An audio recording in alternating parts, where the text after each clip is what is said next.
Hey, welcome to Plant Yourself. I'm your host, Howard Jacobson. Two quick announcements before we get to today's show. If you're interested in becoming a health coach, I'm offering another run due to popular demand for people who can't make 8 p.m. on Wednesday nights, Eastern Time. So we're doing another run of the program, which will meet, the practicums will meet at 10 a.m. on Wednesdays, Eastern Time, U.S., which means if you're in Europe or Africa, that might be good for you. Also, if you're in the U.S. and evenings aren't good and you have free time in the mornings, either 7 a.m. Pacific time or 10 to 11:30 Eastern, then you can participate. If you want to find out more about becoming a wicked effective health coach, you can go to wellstartcoach.com.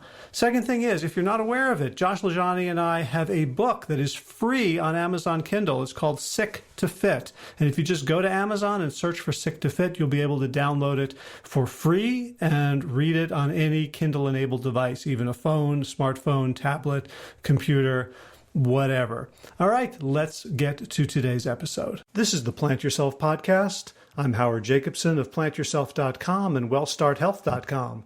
This podcast is part of my mission to help you live a focused and fun life.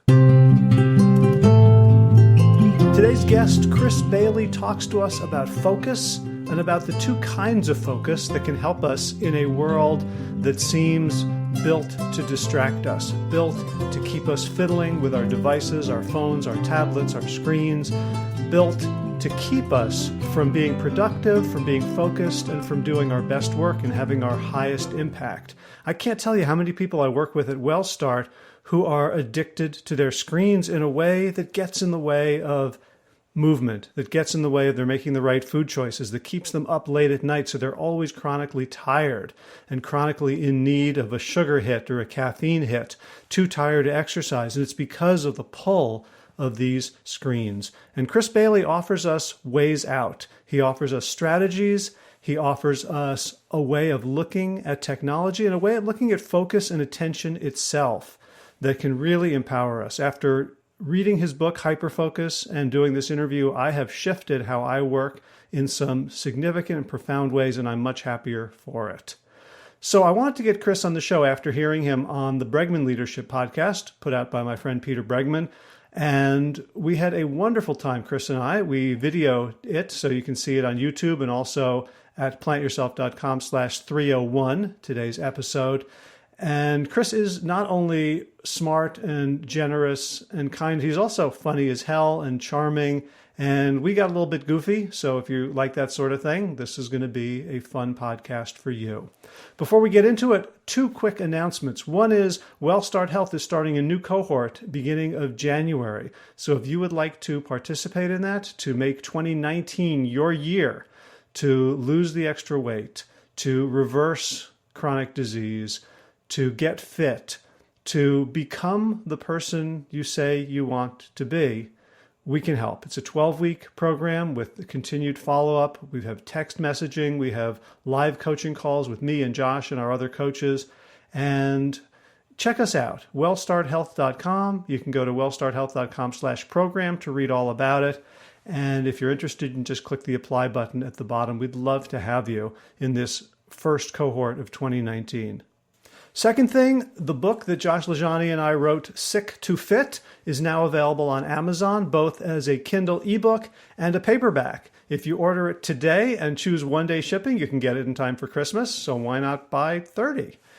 Seriously, thanks to everyone who helped make this a Kindle bestseller. I think at this point we're number one in weight loss and fitness and weight management, and we're so grateful to everyone who has supported the effort so far. If you want to read it for free, it's for free on Amazon Kindle. Just go, all you need is a tablet or a smartphone or a computer or a Kindle itself, and you can go grab the book. It's entirely free. We also have a support group on Facebook and lots of reader bonuses. If you want the paperback, that costs money, and Josh is coming out here starting tomorrow, and we're going to be recording the audiobook. So that should be out probably in 3 to 4 weeks. So don't wait for that one, but pick up the Kindle and let us know what you think. If you have read the book and you'd like to leave a review on Amazon, that would help us immeasurably, tremendously, hugely. All it takes is just giving us some stars and a sentence or two, take you a couple of minutes, and it would really, really help out. Okay, now that I've told you about a book that you can read on your Kindle or your smartphone or your tablet, let's talk about focus and how to not let those devices get in the way of us living our best lives. Without further ado. All right, Chris Bailey, welcome to the Plant Yourself podcast. Good day to you, sir. How are you? I'm great. We've been sort of chatting and bantering before we hit record. I think we're on a roll already. We're on a good vibe wagon right now, my friend. I had a nice massage today. I did 30 minutes of meditation before, so if it sounds like I'm pretty relaxed right now, it's not because cannabis was just legalized in Canada. It's because I'm having like a zen, relaxing day today. How's your day going, man? Well, it just got worse hearing that you got a massage. Oh, man. Because now I'm comparing. I found a masseuse that goes over in time, every single time. And so you book like 45 minutes and you get a 1 hour massage. You book a 1 hour, as I did today. I got a 1 hour and 20-minute massage. She gets so like involved and really into it. Her name is Elizabeth Howes, if you live in Kingston, Ontario, Canada, which the odds are honestly not very good of, but maybe there's that one person that wants to seek her out or drive to see her. She's amazing. Or 1,000 people who are like, I'm moving to Kingston for a massage therapist who can't tell time. Yeah, so far this episode has been like a promotion for Canada, which is honestly is looking better and better right now. Yeah, I'm so happy the internet is getting through the border without any problem here. Well, usually the border's iced over, but at this time of the year. But I think so far so good. I'm just kidding. Right. Well, I'll go up to Toronto every year or so. As my martial arts grand teacher is in Toronto, so that's cool ground zero for getting punched in the face. Yeah, really. That's what they say. What's your favorite place that you've ever been to in Canada? Do you have one? Well, I've got to say Banff, but I really liked Alma. I've never heard of Alma. That's in New Brunswick. Oh, out east is gorgeous in Canada. If you're looking for a nice getaway and you maybe you want to go to Europe or something and you don't want to break the bank, fly to Halifax, which has an international airport, Halifax, Nova Scotia, and it's stunning. It's so, don't go in the winter because that's a terrible mistake to go anywhere north in the winter unless you like that kind of stuff. But Halifax is stunning, so I'd imagine Alma was similar. Yeah, there was like you could walk out, like a mile and a half in low tide. That was then ocean or bay, whatever it was. Yeah. And then, of course, there's the whole Anne of Green Gables vibe. Yeah. Prince Edward Island. So, yeah. But that's not what we're here to talk about. I think we got distracted. That is what we're here to talk about. Well, we're just lobbing each other softballs. Yeah. So you wrote a book. You wrote 2 books. A couple of them. But the recent one, I heard you interviewed by my buddy Peter Bregman, and it was a really, really useful podcast for me. So we got in touch. Most of his are useless, So I'm happy. No, I'm just kidding, Peter. Well, sometimes it's like, leadership, and here I am like leading myself, and so yeah, exactly, yeah. This goes under the category of how can I suck less. And yeah, ultimately that's what we're all trying to do. We're all sucking pretty, we're doing okay. And this is honestly something that I think a lot of people come to productivity thinking is, I'm so unproductive, or I'm so distracted, I'm so overwhelmed. But most people are like that, and we're so hard on ourselves because the very idea that we want to invest in our productivity implies on some level that we're not entirely satisfied with what we're doing already, what we're already accomplishing, the lives we're already living, the jobs we're already working. And so I think, it's striking that balance. So we need to become more focused. That's why I wrote a book on focus, because I found myself distracted when I was trying to work. So I thought, if I'm, as somebody who's really into productivity, distracted, maybe other people are too. Maybe there's a part of the picture I'm missing here. But I think there is that dance that we need to do with ourselves, to lead ourselves, to be kind to ourselves as we invest in our productivity. So do both at the same time. Well, that's a beautiful framing because, I work with people who want to improve their health. They want to eat better. They want to start moving. And boy, if you think, me looking around my office and seeing piles of crap on the floor is, emotionally troubling, think about people with 200 pounds to lose. Yeah. Right. So starting from a place of I suck and I want to compare myself to other people who are doing it well is probably a recipe for blowback in just about any field. Mm-hmm. And there's a point when I was 50 or 60 pounds heavier than I am right now. And, the folks looking at the video are probably thinking, like, first of all, why does he have that big microphone in front of his face? But second of all, wow, this guy is so fit. He's so handsome. He's so good looking. No, I'm just kidding. But I'm about 50 or 60 pounds lighter than I used to be. And a big shift that took place before that happened, first of all, it was being introduced to mindfulness and those practices that are adjacent to it. But second of all, it was very much that mindset shift of being kind to myself as I became healthier. One big thing that shifted in my mind was realizing through mindfulness and other things that I'm not fat. I have fat. And I can get rid of fat. So making that jump from from I'm a distracted person to I'm a person that happens to be distracted, or I'm somebody who's overweight to somebody who has too much weight that he needs to shed and get rid of. I think it's a freeing mindset because you realize you're just a person who's embedded within these conditions that you found yourself in. How do we get out of it? How do we get out of this distraction and this overstimulation that we face throughout the day? And so that's something that I try to preach from the rooftops, just like you. Right. And one of the things I love about the book is that you bring in sort of neuroscience, evolutionary theory, which, when I tell people who like, I am fat, there's something wrong with me. And when you look at the evolutionary bias towards storing weight in case of famine, right? Mm-hmm. And then people all of a sudden realize, oh, it's not me. I am in an environment that my brain and body are mismatched to. And so if you take a look, you talk a lot about sort of, the novelty bias and the bias towards pleasure or away from, towards threat.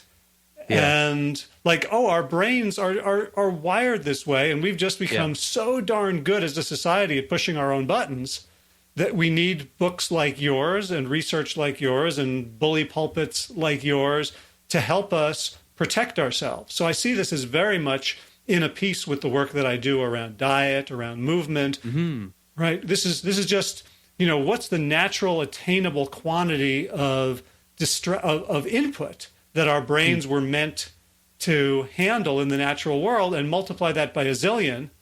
And, who among us isn't going to have a problem focusing? Yeah, exactly. And I think this is something that not enough quote unquote experts in the productivity space do is start with the science and work backwards to the way we should live and act differently, because that science is validating the way that we actually are. And so, I'm not one of these people who has some 10-step solution to doubling your productivity. I'm not one of those people. I'm one of these people who says, okay, how can we help ourselves using science? How can we accomplish more using that?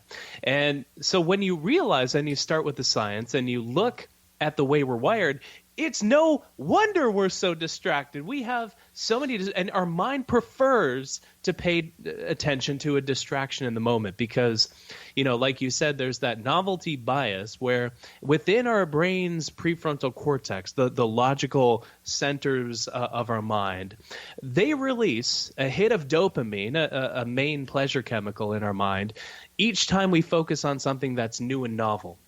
This is the same, pleasure chemical that is rewarded when we, eat an extra large pizza in one sitting, like you will be happy to know I did yesterday, Howard. So I feel very an imposter being on this podcast. So I feel that should be a disclosure. But at the same, I'll be making some disclosures of my own before we're done. So. Oh, this is exciting! This is like a confessional almost. It's not a podcast; it's a confessional. but like when you realize that we have this novelty bias that rewards us with a hit of dopamine for each new novel thing at which we direct our attention, you realize, okay, this is an uphill battle because at any one moment, our mind is drawn, in addition to anything that's novel, to anything that is pleasurable or threatening. So you think, what is pleasurable? What is novel? What is threatening? Well, something novel is our phone, which is attached at our hip throughout the day. Something pleasurable are the social media websites we visit that we naturally want to pay attention to. Something threatening, the news. We're bombarded by information and news, and when we have so much information that we could direct our attention at in the moment, we gravitate to anything that is one of these three characteristics. We gravitate to the pleasurable, to the threatening, to the novel.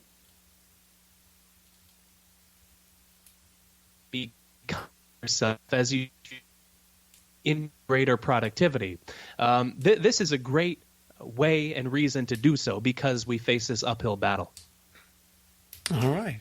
So I'm just getting a poor network connection sign, so I think we may have to switch. We may have to switch to audio only at this point. All right. But this will be a 10-minute teaser for the.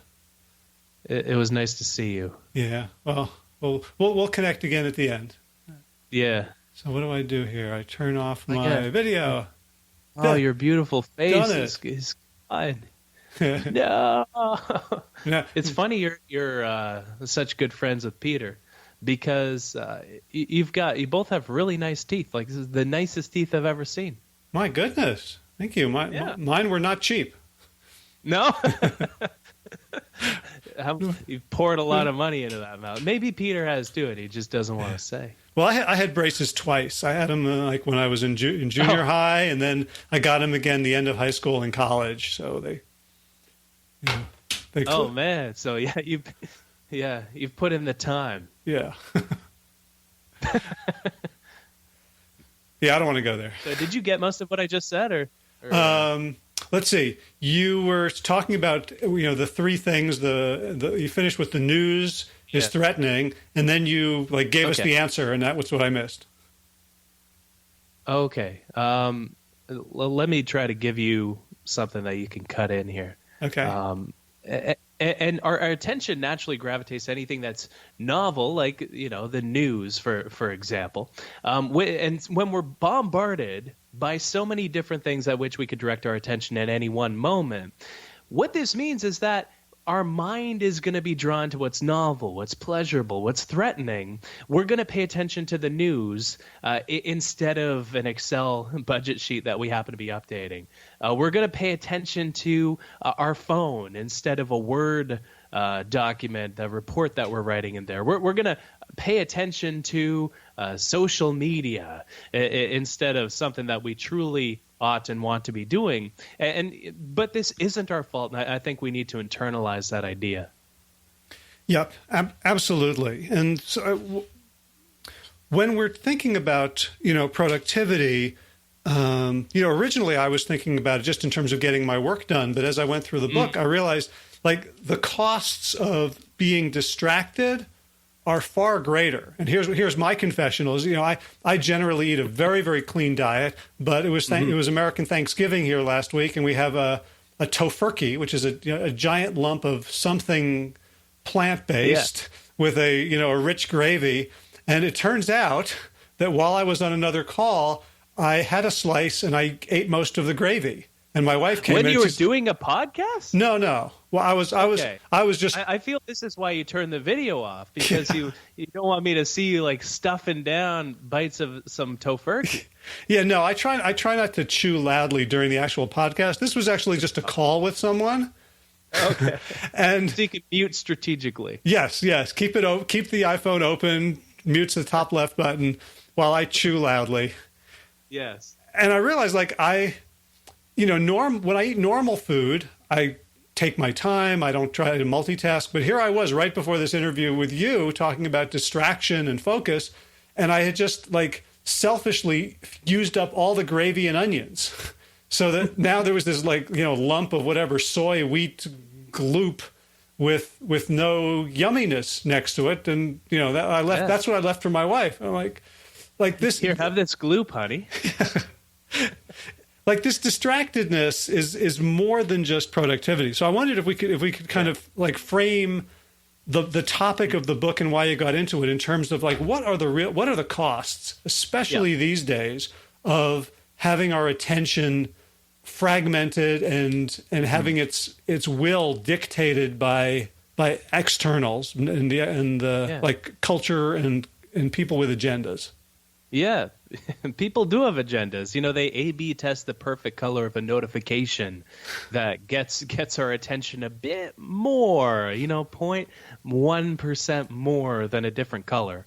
And I'm not one of these people who thinks corporations are evil, but the incentives that they have are to maximize your time in the app. And so when you couple the fact that companies like Facebook, like Instagram, like Twitter, they make more money for the more minutes you spend inside their app because they make more money in advertising, you realize, okay, and you couple that with machine learning and artificial intelligence where, they can realize that everybody who likes the band AC/DC likes this, and so it gets complicated when all these people are clamoring for our attention. But, the one sentence that I think summarizes the book is that the state of our attention determines the state of our lives. And the quality of our attention and how much control we have over it is correlated with many, many different variables, such as how productive we are, such as how creative we are, such as how happy we are, and even how satisfied we are with our lives overall. That there was one of my favorite studies. It's a sadder study, I'll warn you, but it's one of my favorites because of how vivid it makes this idea. This study examined two groups of people.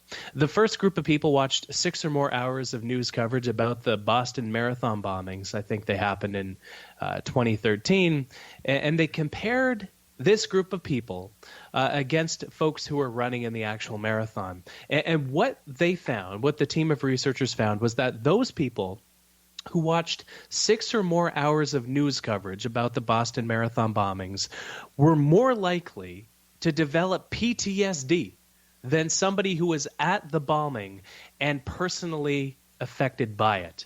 The single biggest predictor of fear and anxiety in our lives is how much time we spend watching TV talk shows, of all things. And so I think this is the bigger frame that you mentioned, is that the state of our attention determines the state of our lives. But the more control we have over our attention, the happier we become, the more meaningful our life becomes, because we actually notice the meaningful things that are occurring all around us and pay attention to them in the first place. And, originally, I've got to be honest, I set out to write a book about productivity, about this topic, but I realized very quickly that productivity is kind of a side effect of managing our attention well. The real reason to do it is because our life improves by almost every single measure, and we feel like we have a greater level of control over what's happening. Yeah, in that way, it occurs to me that when we work with people who are overweight, we talk about their weight in the same way. Like what they want is to wear the size 4, and we encourage them to think about the weight loss as a side effect of doing the right things and not as the goal. And it seems like productivity is sort of the bonus of a life well lived. Yeah, it's so funny. You set out to do these things, but you end up somewhere else. Yeah, you set out to lose weight, but you realize that exercise makes you feel amazing and that you're always happy that you do it, and that eating less, you have more energy when you do so because you're overeating most of the time, like I was doing with the extra large pizza yesterday. It's these simple little epiphanies, and that was definitely that's fascinating. Yeah. And the other thing, I think this probably takes us off topic, but like that Boston Marathon study, one of the things I thought about was, well, the people who were in the marathon probably developed less PTSD because they were running, right? Because the trauma comes from an inability to respond appropriately. So if you're just sitting in a chair watching a computer and you think your brain thinks you're safe, but the deeper circuitry has you in danger and you're just sitting there. That's like, a friend of mine had a PTSD from being trapped in a burning car. He couldn't get his seatbelt off. And it was the inability to respond that was the trigger, as opposed to just being in a horrific and dangerous situation. Well, that's what we feel when we watch the news. Like we can't respond. Like we're kind of, and our attention is sort of held captive by whatever happens to be going on in the world, and we just feel bummed out and depressed and like things are tragic. And consuming social media is to a large extent the same thing. I stopped using Twitter a while back. Maybe I check in once every day or two instead of multiple times every day, because I realized it simply made me sad. And this is something that I don't think we think enough about or acknowledge and check ourselves on enough, frankly, is, okay, so we're distracted quite a lot throughout the day. We all know that. Most of us are working in this state of overstimulation and over-distraction. But how do the different things that we pay attention to make us feel? How does Instagram make you feel versus Facebook? How does Twitter make you feel versus watching the news? Which of these actually makes you happy? Arden, my fiance, we were hanging out in the living room the other day, and she was just kind of tapping around on her phone. And I said, like, babe, what are you doing there? You look miserable. No offense, but you don't look happy right now. And she said, oh, I'm on Tinder. No, she wasn't on Tinder. She was on Instagram. and I think, Instagram is the most wholesome social media application that I can possibly think of. It's full of nice lattes and fitness models and these wonderful little videos where they make an entire meal and everything shrinks down and suddenly you have this beautiful cheesecake that came to life in like 10 seconds because you're watching BuzzFeed Tasty, which is one of my favorite channels on Instagram. But she was watching and consuming stuff like this, and I thought, out of any social media site, Instagram makes me the happiest by a large margin. So what does it say that when she was looking at it, she felt inadequate, or she felt unhappy when she was looking at all these colorful pictures? And I think it really is the fact that we mindlessly stimulate ourselves without intent behind what we're doing. One of the most alarming statistics that I encountered in writing the book, it was conducted by Microsoft, who looked at their employees and how they worked. And what they found was that when somebody was working in front of a computer, they focused on one thing for just 40 seconds before they switched to doing something else. And if you find that hard to believe, look at what happens often when you first wake up. Maybe your phone wakes you up, and so that's your alarm, and then you see that 2 emails came in overnight, so you check your email, then you go to Instagram and then Facebook because you got a notification there, and then you get a tweet at you, and before you know it, half an hour has gone by and you've bounced around between a loop of applications every 40 seconds or so. And this is the way that we live our lives. And so it's no wonder that our minds are overstimulated and that we find it difficult to do a deeper level of work, that we find it difficult to focus. It's the way that we live throughout the day. Right. And there's a paradox there that seems fairly juicy when you talk about, we're getting hits of dopamine, right? This pleasure juice reward for doing the very thing that's making Arden unhappy. Mm-hmm. So I think, there's, and we certainly see this, in my work around food, that, especially addictions to different substances, people are miserable in general, but they're getting enough pleasure in the moment to kind of drown out the misery. Yeah, and I remember that when I was overweight myself,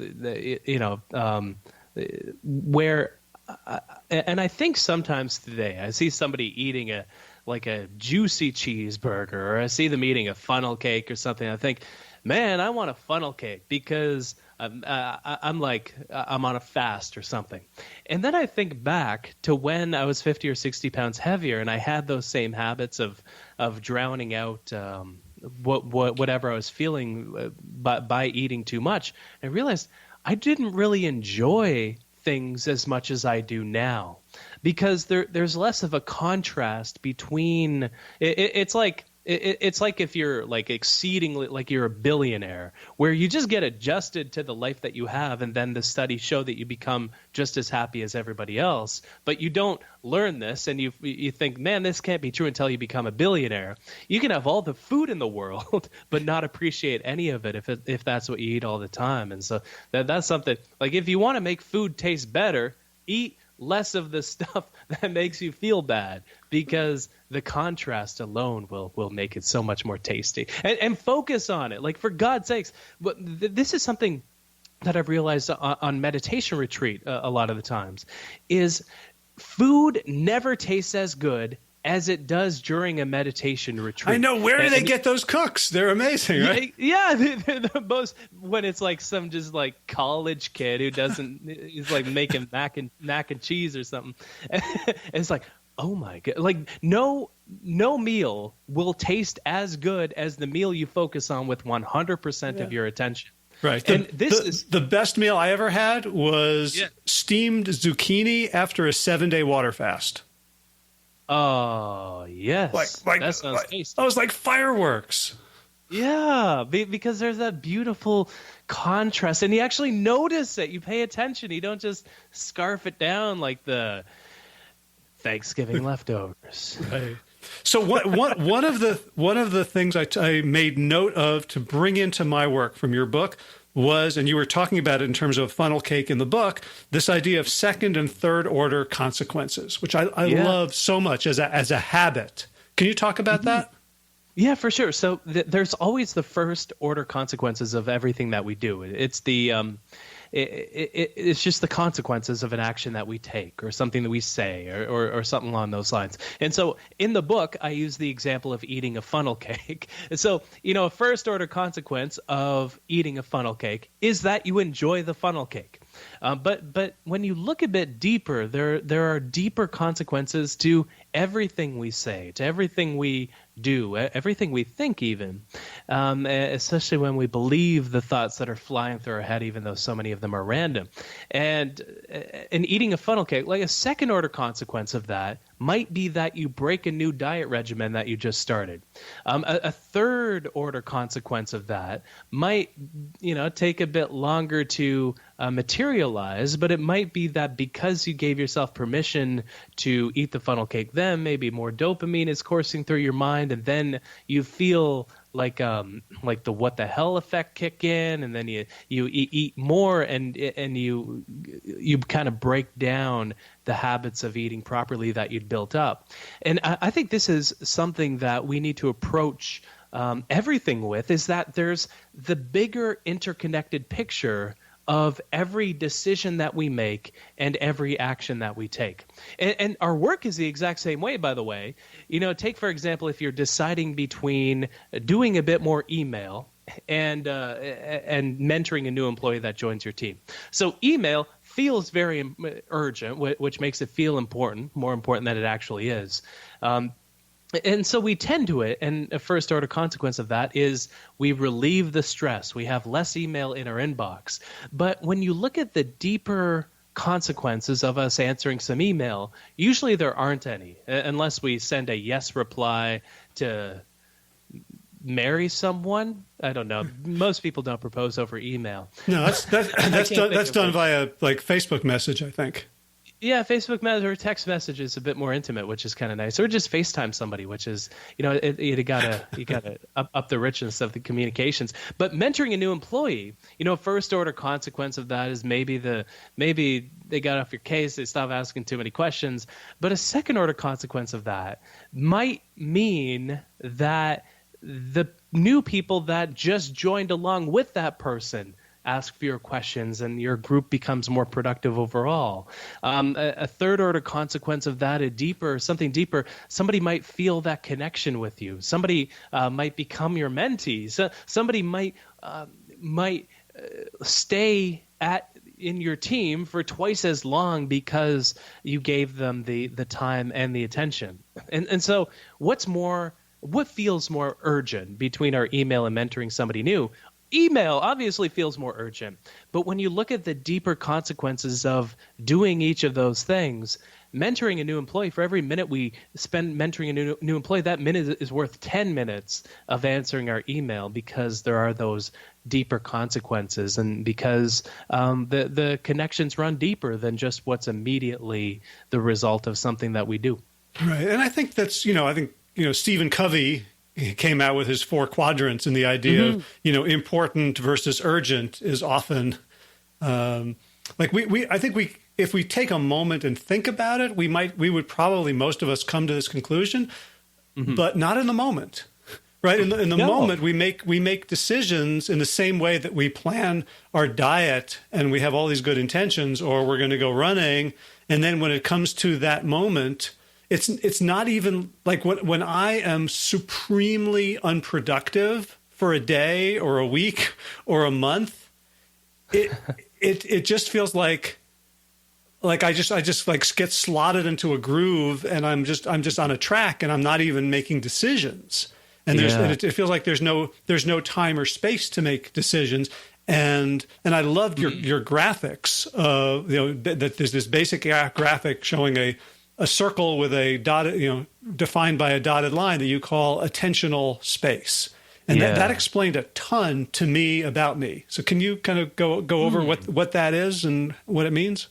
Yeah, for sure. That moment by moment idea, it's so difficult. And I think it's kind of the missing link, because anytime we step back from our work, we can see what's important, but it's in the moment that we actually act upon our goals. We act towards saying no to a funnel cake and working a bit harder as opposed to playing hooky with our partner, whatever it might be. It's that moment by moment basis that's the most important part of our productivity.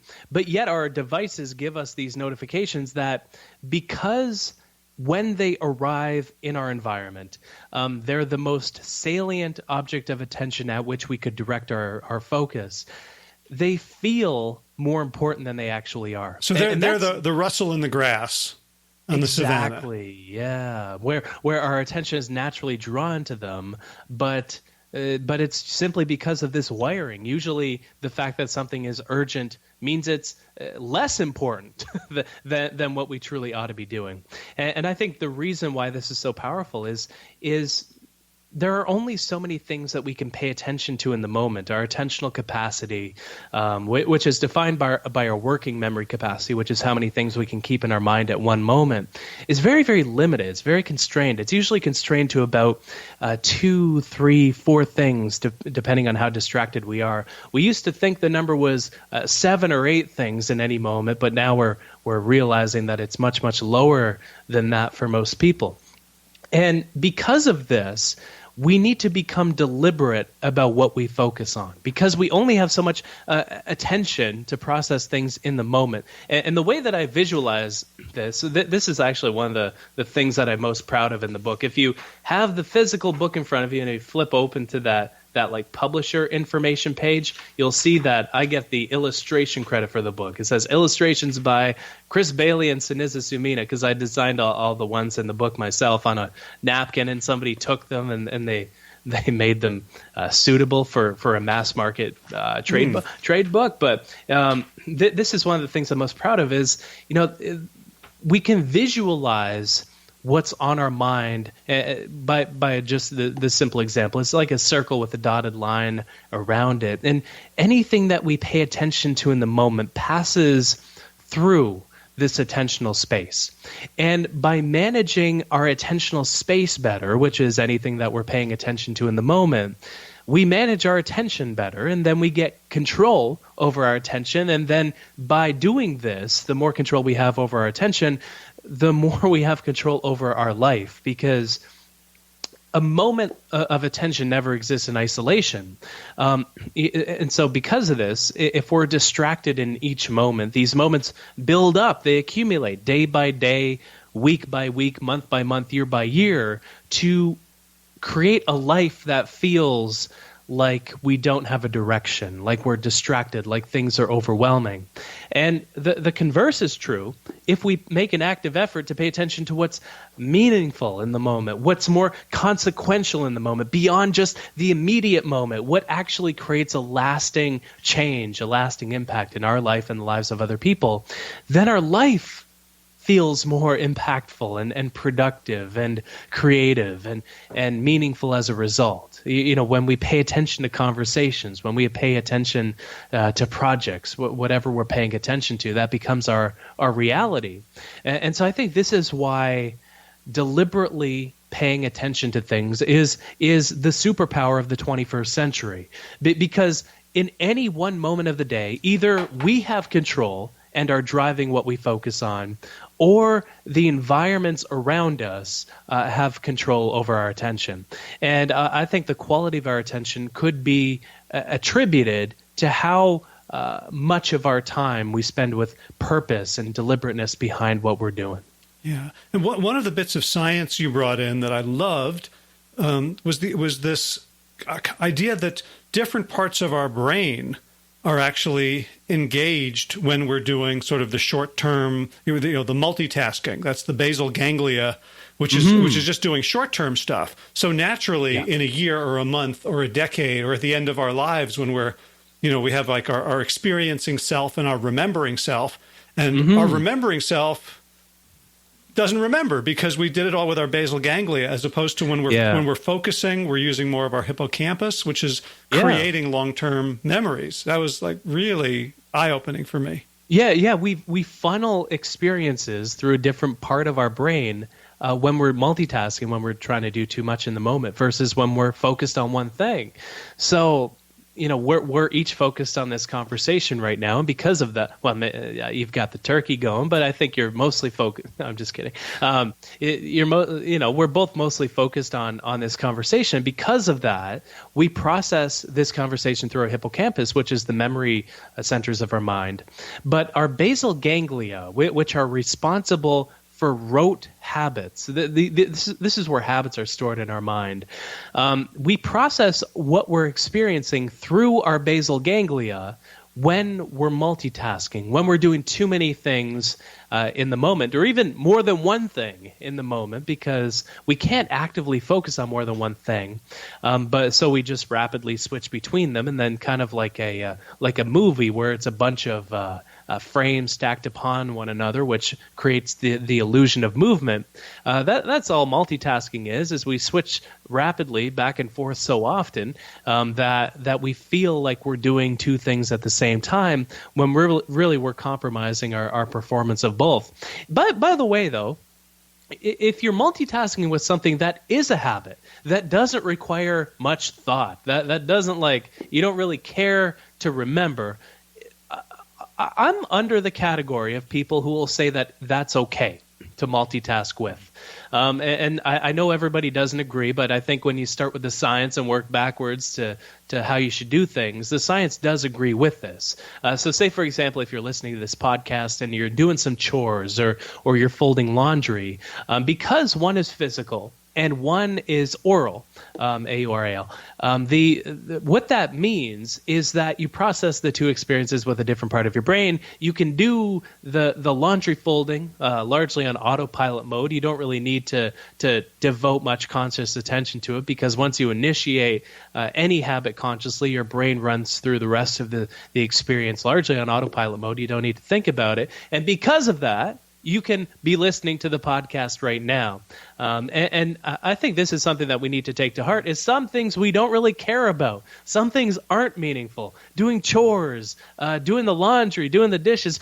I don't really care to remember these things. I think they can be meaningful experiences when you do them mindfully. But if you'd rather be paying attention to a podcast, then that's fine, I think. But make sure that you don't try to do more than one meaningful thing in the moment, or more than one thing that requires you to focus on it, to do it well, because your performance will most definitely suffer in those cases. Right. And it's funny because when I was reading about that, one of the examples you gave of a sort of a mindless task that you can do other things while like listen to a podcast was shopping. And I was thinking, oh no, I could never. Like I'm always like looking at which stalk of broccoli and label reading like I would just like when I try to go shopping and I'm on a phone call, I just sort of wander. I try to find the aisles where nobody else is, because I know I can't get out of there. Man.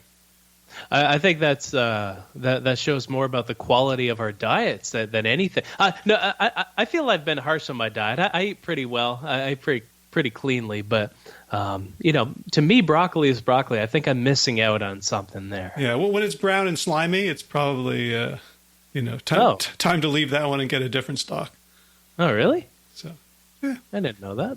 Well, you guys have the most amazing greenhouses up there, right? You probably get fresh stuff all year round with your technology. Well, they're all with our newfangled Canadian technology. They're all growing cannabis now that it's legal. No, I'm just kidding.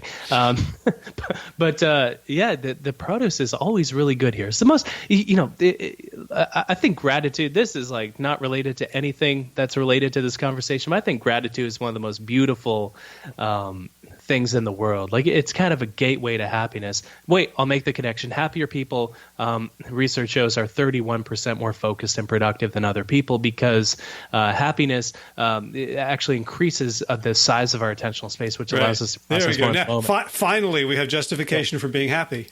Ooh, thank God, because I thought it was all for nothing, man. But, gratitude is one of the most beautiful practices that you can think of. And the reason this comes to mind is when Arden and I, every night, we recall a few things that we're grateful for, whether from that day or in each other and the world around us. And yesterday we were talking about, being able, it's snowing right now outside my window, and being able to go to the store and get a pomegranate, which doesn't grow anywhere near Canada, as far as I'm aware.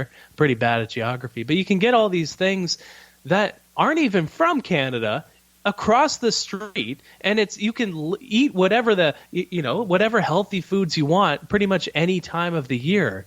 Like, what a beautiful world that we live in. We have so much to be grateful for around us, but that's not related to anything. Actually, it is. It totally is. I mean, so gratitude might be the ultimate use of our attention, and you talk about like intention is the bouncer for attention. Yeah. Right. So if we're just on, Instagram scrolling mindlessly, watching cheesecakes appear on Tasty versus, because let me just take a moment and look around my office with the word gratitude in my ear, and I see it totally differently. I mean, I can look and see, like, there's, behind me is a bookshelf of many of the books are by people that I've had the privilege to interview. And I'm like, oh my God, how lucky am I to have these connections, or looking at the camera that I can afford that allows me to do this stuff, like all this stuff. Like I came into my office thinking I'm going to do this podcast with Chris Bailey, and my office is a shithole. like, oh man, I feel like such a fraud. And now I'm looking at it and I'm seeing my Martin guitar. Yeah. I'm seeing a really nice running headlamp.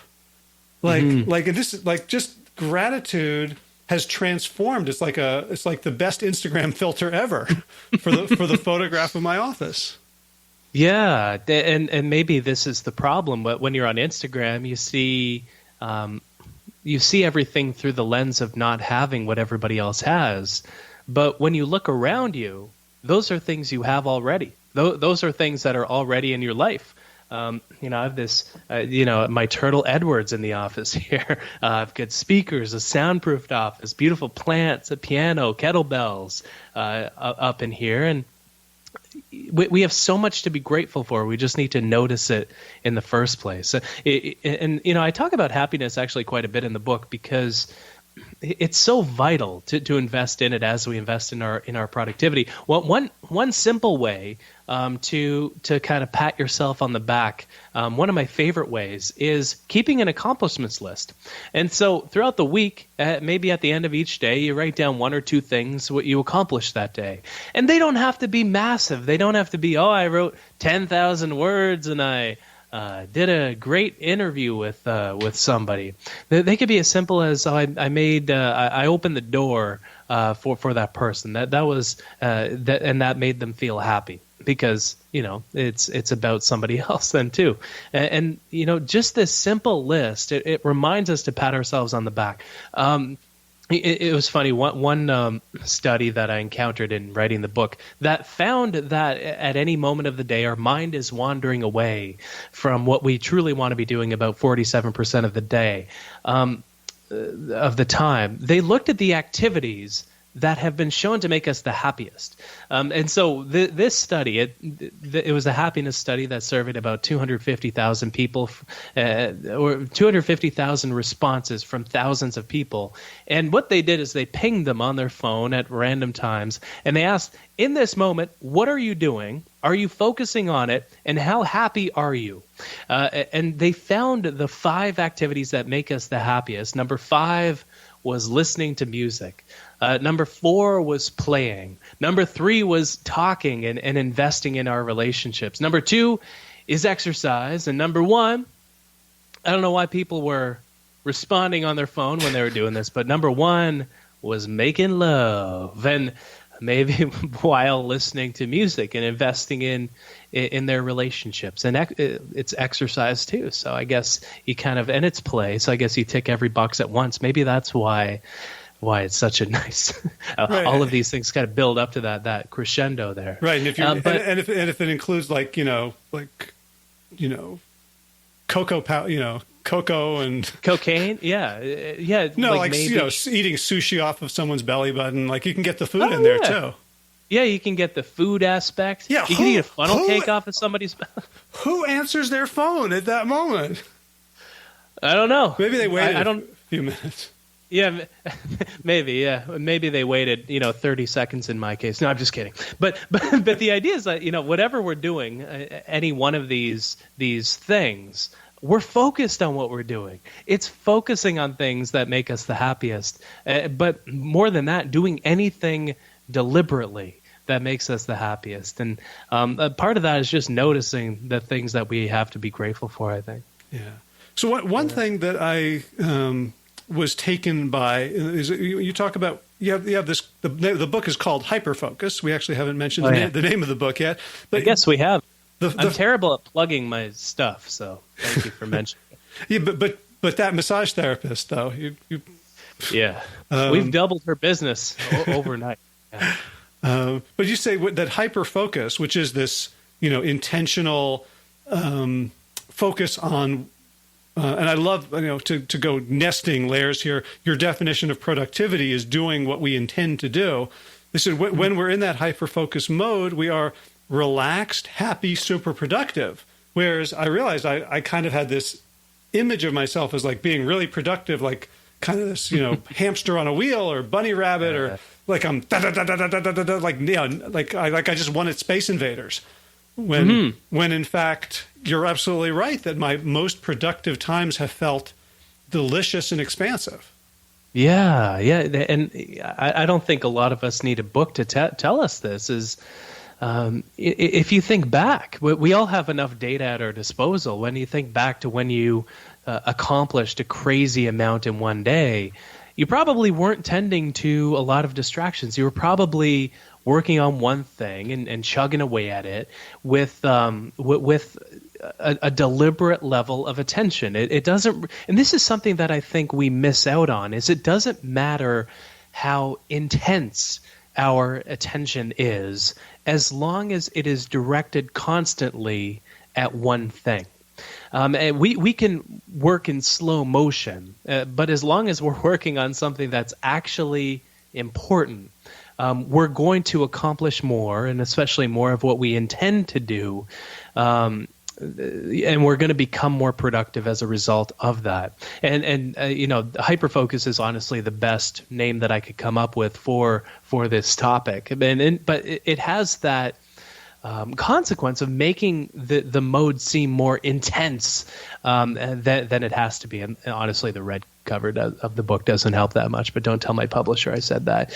But it's really just about this mindfulness, this deliberate attention that we have to bring to whatever we happen to be doing in the moment. And I'm a big fan of writing slowly. I write more words when I write slowly, as when I really, really try to hunker down and focus on one thing and set a timer for 30 minutes. I find instead, if I'm writing for 60 minutes, I actually do write more than twice the amount of words, given it's double the amount of time, because what we lose in speed, we make up for in how much more deliberately we manage our attention. And that's everything right now, especially when we have all these distractions coming in. If we can work in a slower way, but maintain our focus and our drive toward doing one thing, it doesn't matter that we work a bit more slowly, because we're also able to work with greater intention. Right. Well, I think, I do a lot of gardening in nice weather, and that involves like pointing water sources at ground. And there's a big difference if I have, if I'm just watering one bed, one part of the bed with a hose, like the water doesn't have to come out very fast to soak it. Whereas if it's the sprinkler that's just going back and forth, it could take hours. There are people that see gardening as a chore too, but any experience, and I think this is true with our attention. Love, for example, in my eyes, is no different than sharing quality attention with somebody. In addition to quality time, we often share time with one another without sharing attention.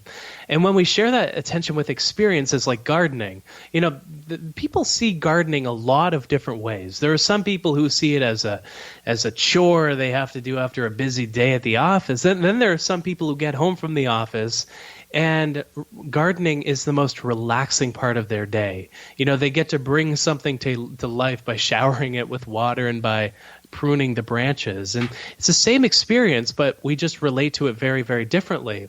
And I think, we so often rush through experiences to get to something on the other side, and then we end up rushing through that. We rush through work to get to go home and do the chores, and we rush through those instead of savoring the work that we do, instead of savoring the chores that we have to do, and feeling grateful for the fact that we're doing them, for the fact that we have a nice camera in the office, that we have a garden to tend to in the first place.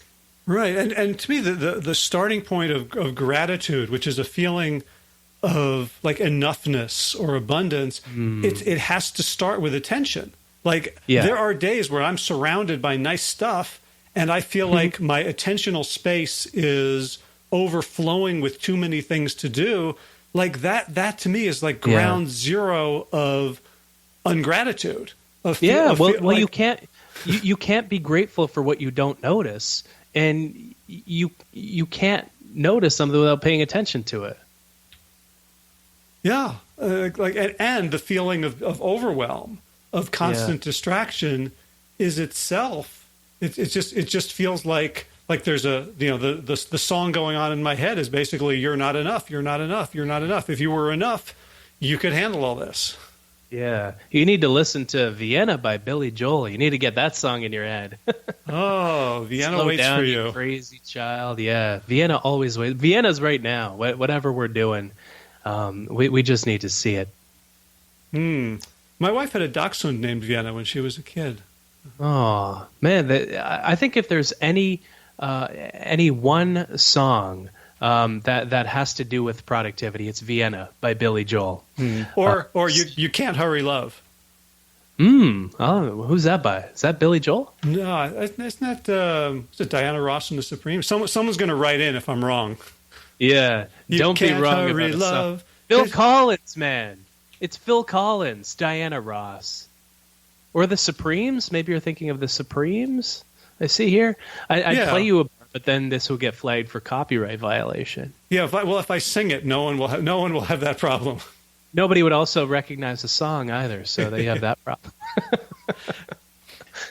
Anyway, so here's what I was thinking we could do, and I don't want to say like I'm looking through all the notes I took on the book, and so for people who are listening to this thinking I got it, believe me, you don't got it. Like there are so many beautiful little exercises and suggestions and tips and tricks. Like this is a really, really rich dive. So anyone what percent of the book would you say we got to in the notes? Just out of curiosity. 7.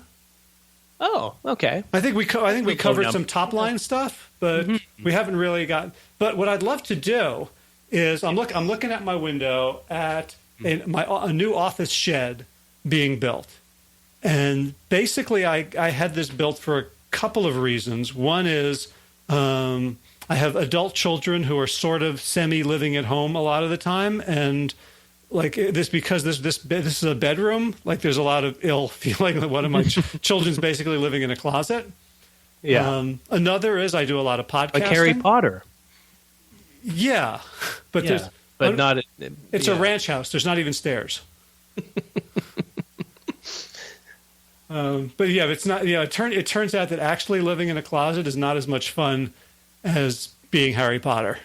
No. Well, I don't think Harry Potter enjoyed his time under the under the stairs, but yeah. But it made him who he was. It did. Yeah, and you have to be grateful for your experiences that are transformative, don't you?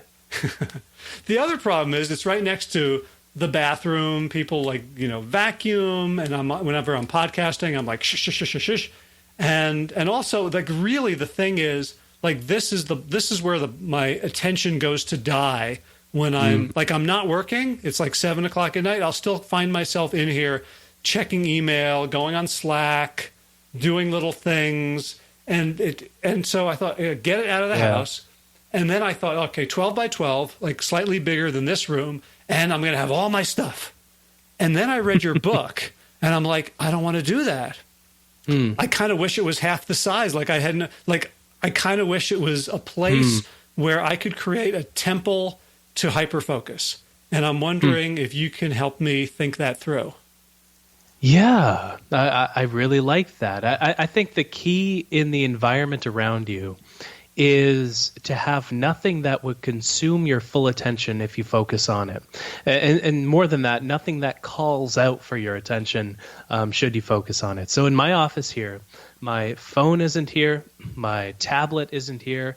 My tablet I use as a distractions device. And so I do all my email on that unless I have to send some attachments, which is difficult to do on the iPad, but I'm getting better at it.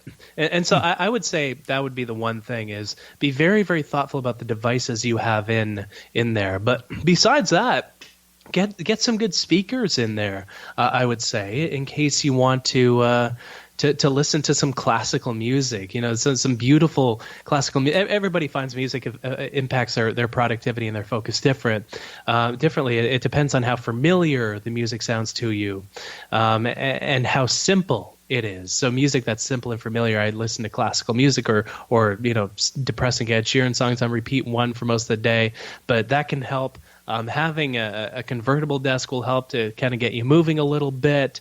Having a meditation cushion. It's one of my favorite things. If I need a break throughout the day, my meditation cushion, I'm touching it with my foot right now.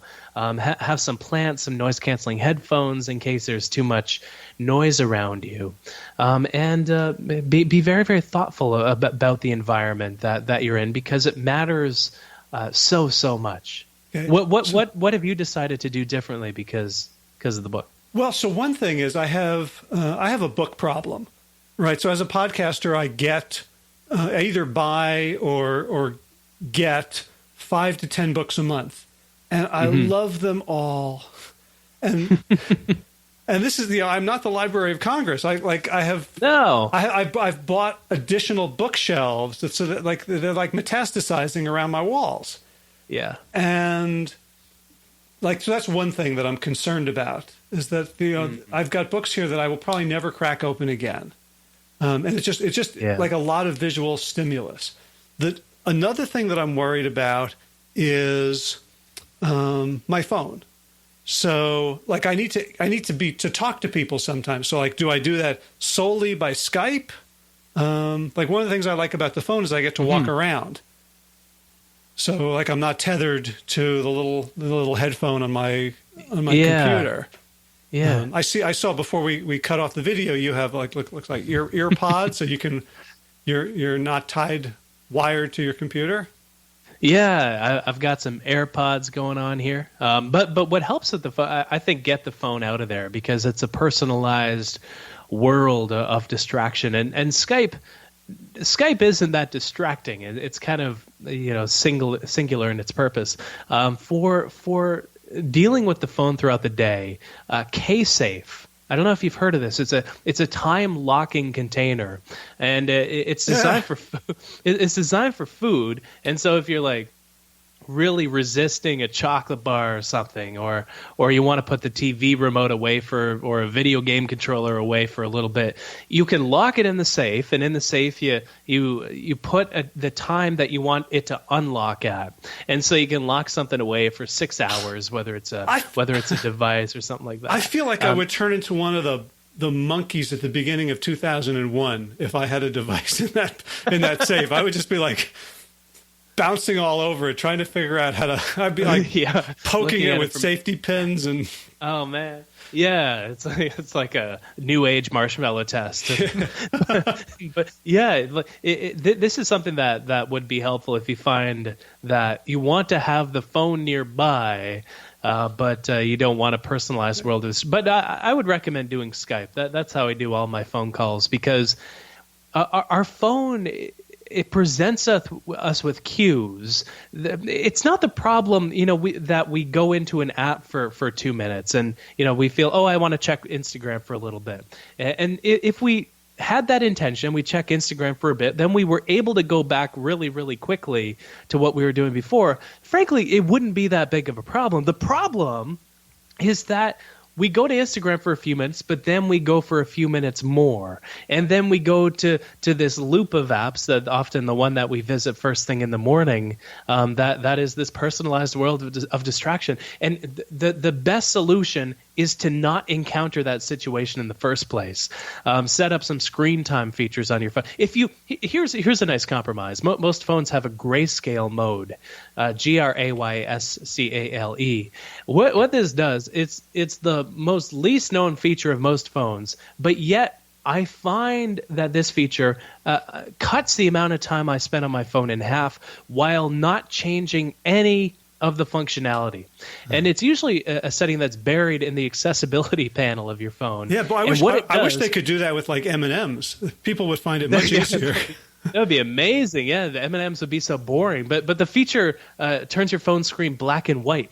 And so there's no color. And so there isn't that color psychology, which is hooking your attention. And Instagram and other apps become far less stimulating when they're in black and white. And so maybe that's a good middle ground for the. Okay, great. So the phone, I think we can handle. The other thing, like you have an exercise that you ask us to do at the beginning with your 4 quadrants about productive and unproductive on the left, and unattractive and attractive over the top. And the thing that I got most confused about was email. And you're right that we don't spend a lot of time doing email, but we spend a lot of time sort of in email. Like I was thinking, maybe I don't even want internet in my office. Maybe I just want a writer's cave. But then I'm like, oh wait, I podcast. Like the whole point, one of the whole points was to get me out of the house so people don't have to walk on eggshells when I'm podcasting. So I want an internet connection, but I don't want my internet connection. Like I do all my best work at coffee shops and trains and airplanes and power outages.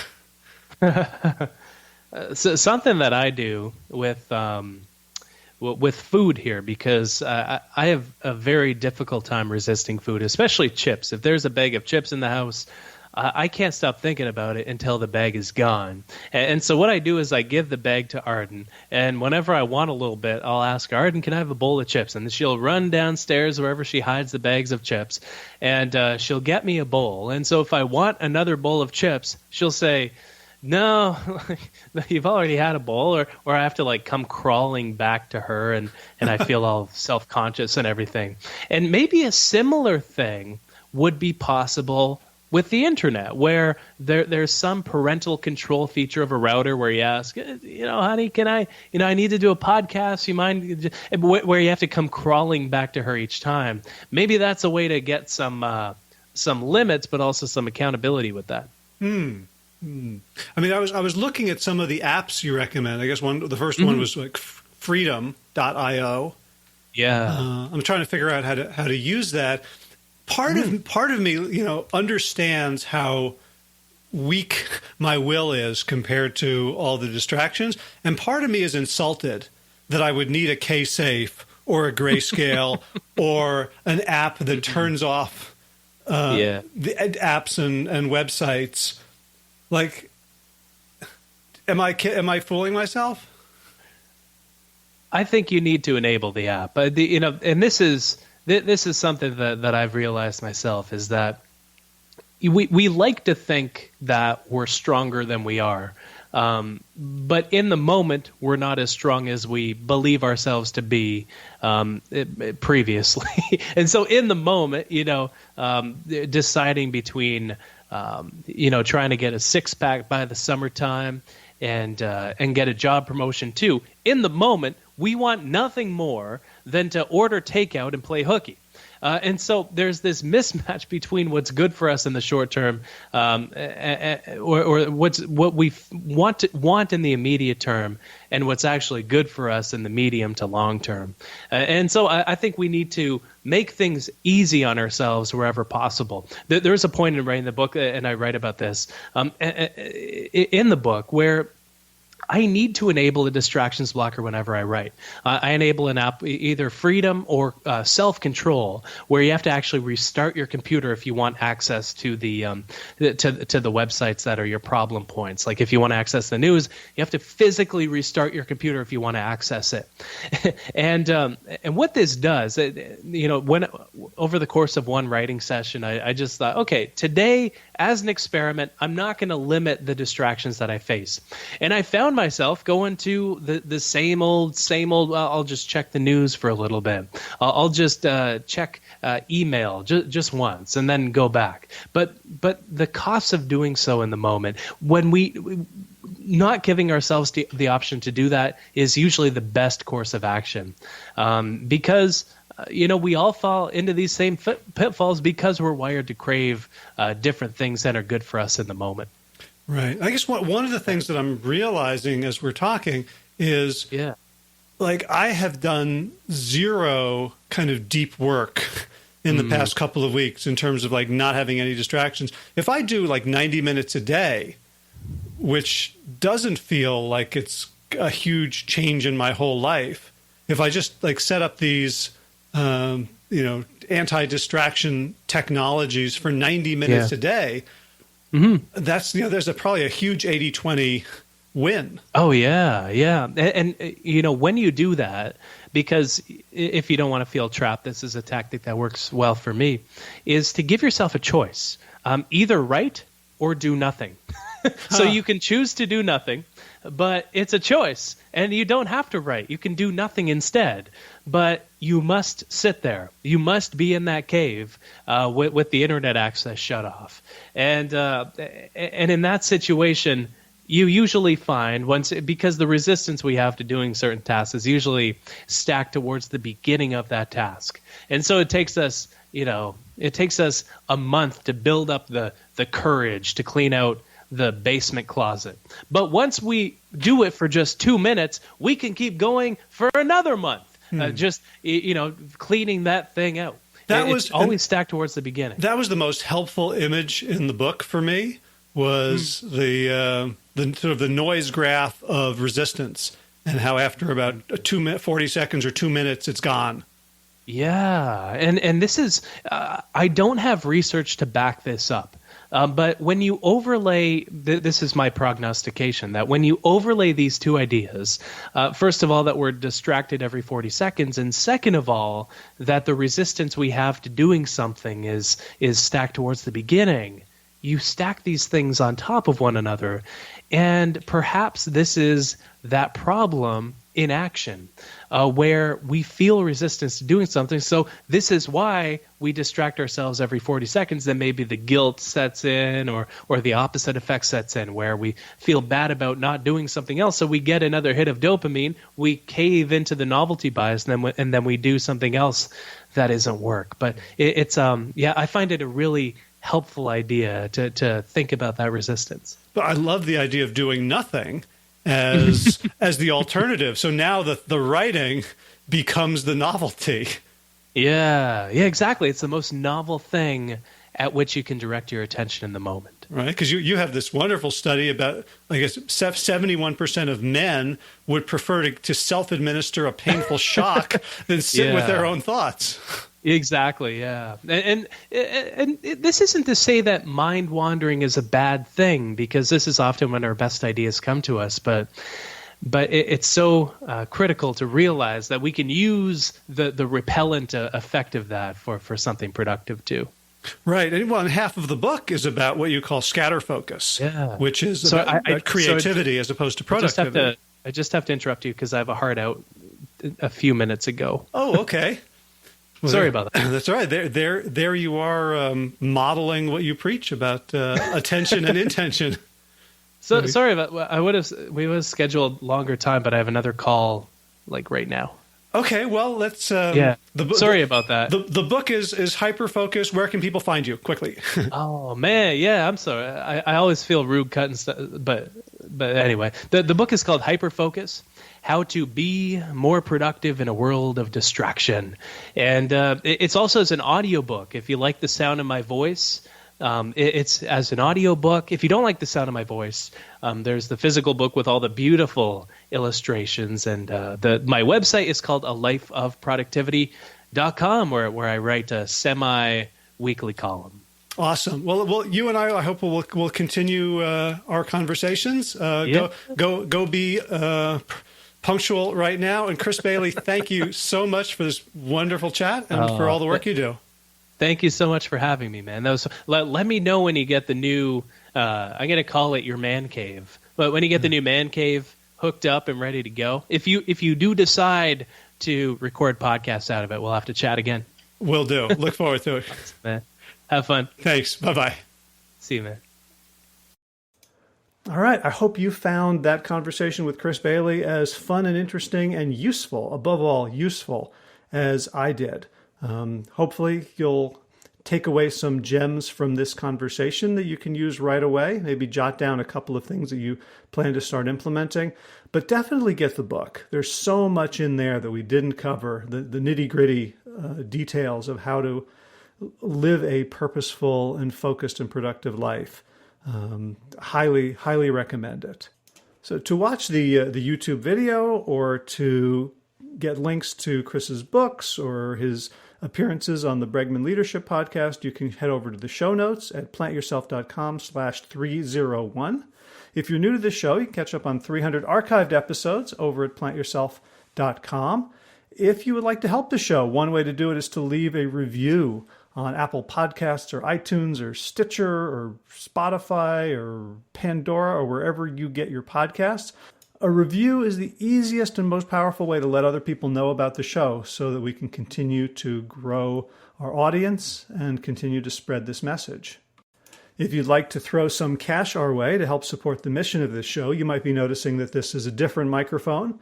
So this was a big expenditure this week. It's in preparation partly for Josh coming up and us recording the audiobook, but also I got a better boom arm so the thing isn't just swinging into my face all the time, and a better microphone. Now that I'm going to be moving into a dedicated office space, I have more control over ambient sound, so decided to upgrade.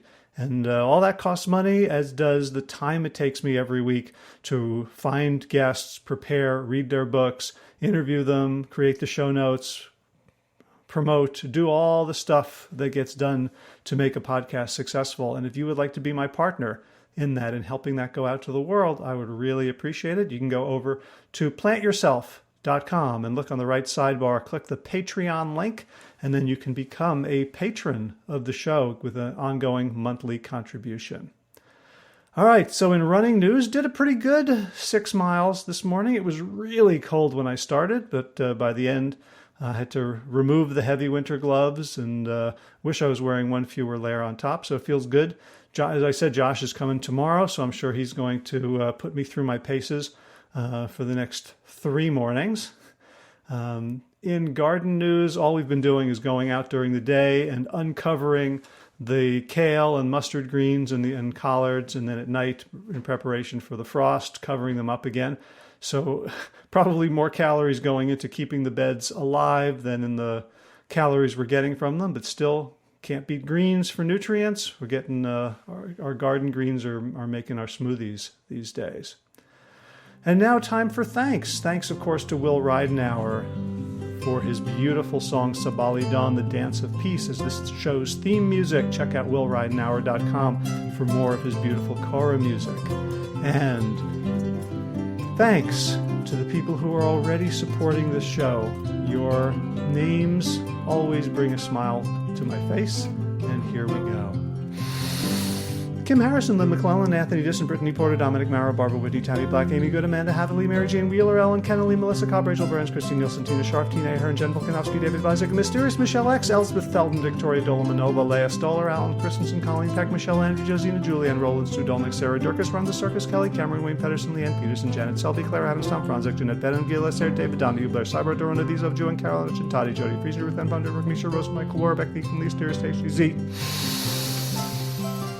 Alicia Lemus, Rebecca Hughes, Val Linneman, Rhymes with Cinnamon, Nick Harper, Stephanie Holmes, Martha Bergner, Nicole Ramsey, Susan Amon, Molly Levine, The Inscrutable Harry R., Susan Laverty, The Panda Vegan, Craig Kovac, Adam Sharp, Karen Burley, Heather Morgan, Ashley Corcoran, Kelly Machia, Deanne Norton, Bonnie Lynch, Plant Happy Oregon, Sabina Kurtzels, Nigel Davies, Marion Blum, Teresa Copel, Shell Rudler, Julian Watkins, Reed O'Connell, Brian Sheridan, Shannon Hirschman, Kate Earls, and Dayat, Julie Langholm, Hedegaard, Isa Tuzinwa, Connie Hainline, Aaron Greer, Alicia Davis, Aviva Lael, Heather O'Connor, Carolyn Jensen, Cherry Olakoski, Plant Power for Health, Garrett Smith, Scott Mirani, Karen, Joe Crabtree, Tanya Lewis, Kirby Burton, Teresa Carell.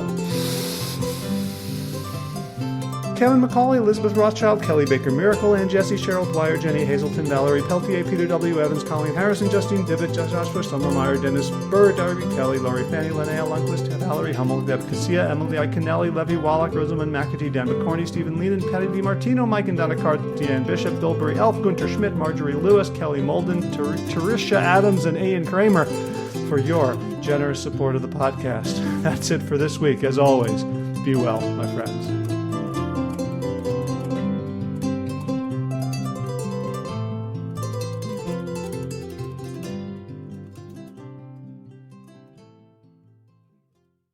All right, time for thanks. Thanks to Will Ridenauer for allowing me to use his beautiful song Sabali Dawn, the Dance of Peace. You can find more of Will's music at his website, willridenauer.com.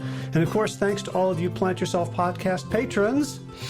Kim Harrison, Lynn McClellan, Anthony Disson, Brittany Porter, Dominic Mara, Barbara Whitney, Tammy Black, Amy Good, Amanda Hatherley, Mary Jean Wheeler, Ellen Kennelly, Melissa Cobb, Rachel Behrens, Christine Nielsen, Tina Sharp, Tina Ahern, Jen Volkanovsky, David Vizek, The Mysterious Michelle X, Elspeth Feldman, Leah Stoller, Alan Christensen, Colleen Peck, Michelle Andrews, Josina, Sarah Durkis, Rhymes with Circus, Kelly Cameron, Wayne Pedersen, Janet Selby, Kara Adams, Tom Franzik, Jeanette Benham, Gila Sarah, David Donahue, Blair Cyber, Dorona Vizo, Gio and Carol Argentati, Jody Friesner, Ruth Ann Funderburg, Misha Rosen, Michael Warbeck, the equally mysterious Tracy Z, Aviva Lael, Alicia Lemus, Rebecca Hughes, Val Linneman, Rhymes with Cinnamon, Nick Harperson, Martha Bergner, Susan Amon, Molly Levine, The Inscrutable Harry R., Susan Laverty, The Panda Vegan, Craig Kovac, Adam Sharp, Karen Burry, Heather Morgan, Kelly Machia, Deanne Norton, Bonnie Lynch, Plant Happy Oregon, Sabina Kurtzels, Nigel Davies, Marion Blum, Teresa Copel, Julian Watkins, Reed O'Connell, Shannon Hirschman, Linda Ayat, Holm Hedegaard, Isa Tuzawa, Connie Hainline, Aaron Greer, Alicia Davis, Heather O'Connor, Carolyn Jensen, Sherry Orlikoski of Plant Powered for Health, Karen Smith, Scott Mirani, Karen and Joe Crabtree, Tanya Lewis, Kirby Burton, Teresa Carell, Kevin McCauley, Elizabeth Rothschild, Ann Jesse, Cheryl Dwyer, Jenny Hazelton, Valerie Peltier, Peter W. Evans, Colleen Harrison, Justine Divitt, Joshua Summermeyer, Dennis Bird, Darmy Kelly, Laurie Fanny, Linnea Lundquist, Valerie Hummel, Emily Iconelli, Levy Wallach, Rosamund McAtee, Dan McCorney, Stephen Leanan, Patty DiMartino, Mike and Donna Karts, Deanne Bishop, Bill Brielf, Gunter Schmidt, Marjorie Lewis, Kelly Molden, Tricia Adams, Ian Kramer, Nancy Sheldon, Lindsay Bayshore, Gunn-Marie Hagan, Tracy Gullich, Laura Heaton, Meg from Mama Says, Rochelle Kennedy, Diana Goldman, Stacey Stokes, Ben Savage, Michael Kay, Holly Butler, Diana, David Hughes, Connie Rogers, Claire England, Sally Robertson, Param Ganchi, Amy Daly, Brian Tourville, Mark Jeffrey Johnson, Josie Dempsey, Karen Schmidt, Pamela Hayden, Emily Perryman, Olga Sidorowska, Allison Corbett, Richard Stone, Lauren Vaught of Edible Musings, Aaron Hasty, Sean Owen, Sagar Nayak, Erica Piedra, and Danielle Roberts for your generous support of the podcast. That's it for today. As always, be well, my friends.